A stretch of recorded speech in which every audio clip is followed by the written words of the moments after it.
வெற்றியை உங்களுடன் பகிர்ந்து கொள்ள இந்த பதிவு. எமது ஓபன் ஸ்கூல் +2 ஃபர்ஸ்ட் பேட்ச் மாணவிகள் அனைவரும் முதல் வகுப்பில் தேர்ச்சி பெற்றுள்ளார்கள். அல்ஹம்துலில்லாஹ்.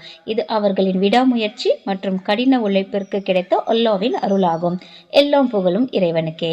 இதை பார்த்து கொண்டிருக்கும் அனைவரும் தவறாமல் அவர்களின் மற்றும் எங்களின் வெற்றிக்காக பிரார்த்தனை செய்யவும். எங்களது excellent open school and college பெண்களால் பெண்களுக்கு நடத்தப்படும் ஒரு கல்வி நிறுவனமாகும். படிப்பில் தோல்வியுற்றவர்கள், தவறவிட்டவர்கள் என அனைவரும் இதில் சேர்ந்து பயன்பெறும் வகையில் இது நிறுவப்பட்டுள்ளது. உலகில் எந்த இடத்தில் இருந்தும் எந்த வயதிலும் நேரடியான வகுப்பு மூலமோ அல்லது ஆன்லைன் வகுப்பு மூலமாகவும் கல்வியை தயக்கம் இல்லாமல் தொடரலாம். அதற்கு தேவையான அனைத்து பயிற்சிகளையும் மிக தரமான முறையில் வழங்கிக் கொண்டிருக்கிறோம். அல்ஹம்துலில்லாஹ். அட்மிஷன் குறித்த தகவலுக்கு ஸ்கிரீனில் தெரியும் நம்பருக்கு வாட்ஸ்அப் செய்யவும். இந்த காணொலியை மறவாமல் அதிகமான மக்களுக்கு ஷேர் செய்யுங்கள். இதனால் பலர் கல்வி கற்க இது உதவும் இன்ஷா அல்லாஹ்.